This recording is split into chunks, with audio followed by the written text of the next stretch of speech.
स्वागत है the deep dive में। आज हम एक ऐसे विषय पर बात कर रहे हैं जो कई ट्रेडर्स के लिए सच कहूं तो सिरदर्द है। अनुशासन। हाँ बिल्कुल। स्ट्रैटेजी तो बहुत लोग सीख लेते हैं, पर डिसिप्लिन वो अलग बात है। सही कहा। तो हमारे पास स्रोत है यूट्यूब चैनल TJR का एक वीडियो, how to become a discipline trader. ये नए डे ट्रेडर्स के लिए है। और आज हम यही समझने की कोशिश करेंगे कि क्यों ये अनुशासन रणनीति से भी ज्यादा जरूरी हो सकता है और इसे बनाएं कैसे। हाँ, और देखिए, अनुशासन का मतलब सिर्फ रूल फॉलो करना नहीं है। स्रोत इसे एक क्या कहते हैं, अंदरूनी ताकत की तरह बताता है। अंदरूनी ताकत मतलब वो इच्छा शक्ति कि आप लगातार सब्र के साथ कोई काम करें, भले ही उसका रिजल्ट तुरंत न दिखे। अच्छा। खासकर तब जब वो शुरू का जोश ठंडा पड़ जाता है ना, तब ये काम आता है। आजकल क्या है, हर चीज में फौरन खुशी चाहिए, जैसे सोशल मीडिया स्क्रॉल कर लिया। हाँ बिल्कुल, इंस्टेंट ग्रेटिफिकेशन। एग्जैक्टली। लेकिन ट्रेडिंग जैसे काम में जहां लंबा टिकना होता है, वहां अनुशासन ही बचाता है। ये दिलचस्प है। और स्रोत एक बड़ी बात कहता है कि आपकी ट्रेडिंग की आदतें वो असल में आपकी रोजमर्रा की जिंदगी का आईना है। हाँ, ये पॉइंट बहुत जरूरी है। मतलब अगर जिंदगी में डिसिप्लिन नहीं तो ट्रेडिंग में कहां से आएगा। सही। वीडियो में उदाहरण भी हैं, जैसे मान लीजिए कोई छोटी मोटी बुरी आदतें, देर तक जागना या सेहत का ध्यान न रखना। हाँ। ये हमें थोड़ी देर का डोपामाइन हिट तो देती हैं, पर लंबे समय के लिए ठीक नहीं। तो क्या सुबह जल्दी उठने लगूं तो मेरी ट्रेडिंग सुधर जाएगी ऐसा? हाँ, देखिए, कनेक्शन इतना सीधा भी नहीं, पर गहरा जरूर है। हाँ। स्रोत यही समझा रहा है। अच्छा। जब हम रोजमर्रा की जिंदगी में अनुशासन लाते हैं, छोटी चीजों में भी, तो हम अपने दिमाग को ट्रेन कर रहे होते हैं। ओके। किस चीज के लिए ट्रेन कर रहे होते हैं? लंबे समय के लक्ष्यों पर फोकस करने के लिए, फौरन मिलने वाले फायदों को छोड़ने के लिए। ये सिर्फ बुरी आदत छोड़ना नहीं है, ये एक माइंडसेट शिफ्ट है। समझ रहा हूं। ये माइंडसेट शिफ्ट फिर ट्रेडिंग टेबल पर दिखता है। बिल्कुल। आप जिंदगी में जो चुनाव करते हैं, वैसे ही चुनाव फिर ट्रेड लेते वक्त भी करते हैं, अनजाने में ही सही। तो फिर इसे ट्रेडिंग में सीधे सीधे कैसे उतारें?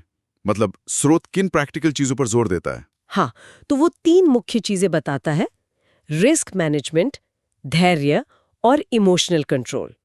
ओके, रिस्क मैनेजमेंट, पेशेंस और इमोशनल कंट्रोल। हाँ, जैसे एक ही ट्रेड में सारा पैसा नहीं लगा देना। ये तो बेसिक है, पर लोग करते हैं। और दूसरा, अपने परफेक्ट सेटअप का इंतजार करना, हर सिग्नल पर कूद नहीं पड़ना। हाँ, फोमो यानी फियर ऑफ मिसिंग आउट। वही। और तीसरा, जो शायद सबसे मुश्किल है, डर लगे तो जल्दी भागना नहीं, या लालच आए तो स्टॉप लॉस को बार बार हटाते नहीं रहना। उफ, ये तो बहुत होता है। आसान लगता है सुनने में, पर जब अपना पैसा लगाओ ना, डर और लालच एकदम हावी हो जाते हैं। सही कहा आपने। इसीलिए तो अनुशासन चाहिए। स्रोत यही कहता है। रिस्क मैनेजमेंट आपको गेम में बनाए रखता है लंबे समय तक। ये सिर्फ एक ट्रेड जीतने के लिए नहीं है। Right, survival. और धैर्य, वो आपको गलतियां करने से बचाता है, जबरदस्ती के ट्रेड लेने से। और इमोशनल कंट्रोल, भावनाओं पर काबू। वो इसलिए ताकि आप अपनी बनाई स्ट्रैटेजी पर टिके रहें। बाजार ऊपर नीचे हो रहा है तो आप उसके साथ बह ना जाएं। और एक और जरूरी बात, स्रोत कहता है कि फोकस पैसे पर नहीं, बल्कि स्किल सुधारने पर होना चाहिए, प्राइस एक्शन समझने पर। अच्छा, पैसा नहीं देखना। नहीं, मतलब वो एंड रिजल्ट है, पर फोकस प्रोसेस पर हो। पैसा अच्छी ट्रेडिंग का बाई प्रोडक्ट है। ये बात सही है। लेकिन यहाँ एक चुनौती है जिसका जिक्र वीडियो में भी है। हम में से ज्यादातर लोगों को पता है कि क्या करना है, हाँ, पर करते नहीं है। ये जो जानने और करने के बीच का गैप है, इसे कैसे भरे? ये $1 मिलियन सवाल है ना? हाँ। वीडियो कहता है कि शुरुआती जोश को इस्तेमाल करो और फिर आदत बनाओ। शायद 6 हफ्ते लगते हैं आदत बनने में। हाँ। वो एक थियोरी है, पर स्रोत का मेन मैसेज ज्यादा सीधा है। कल नहीं, आज से शुरू करो। आज से, अभी से। बिल्कुल। हमें अपने दिमाग को रीवायर करना होगा। फौरी फायदे के बजाय लंबे समय के नतीजों के बारे में सोचने के लिए ट्रेन करना होगा। ये सिर्फ ट्रेडिंग प्लान बदलने की बात नहीं है फिर? नहीं, ये लाइफस्टाइल बदलने की बात भी हो सकती है। अपने दिन को स्ट्रक्चर करना, शायद ट्रेडिंग से पहले थोड़ा शांत बैठना, मेडिटेशन करना। छोटे छोटे बदलाव मतलब? हाँ, यही छोटे बदलाव मिलकर बड़ा फर्क लाते हैं।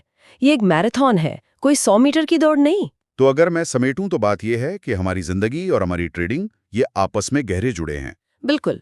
और अनुशासन का मतलब है लगातार सब्र के साथ बड़े लक्ष्यों पर टिके रहना, छोटी मोटी इच्छाओं को साइड में रखना सीखना। एकदम सही कहा। और अंत में श्रोताओं के लिए एक सवाल छोड़ जाते हैं जो स्रोत की बातों पर ही आधारित है। हाँ, जरूर। सिर्फ नियमों को फॉलो करने से आगे बढ़कर एक ट्रेडर अपने अंदर वो मानसिक स्थिति, वो माइंडसेट कैसे बनाए जहां अनुशासन एक बोझ न लगे, बल्कि वो बाजार में काम करने का एक नेचुरल, एक सहज तरीका बन जाए। ये सिर्फ आदत बनाने से भी ज्यादा गहरी बात है। इस पर जरूर सोचेगा।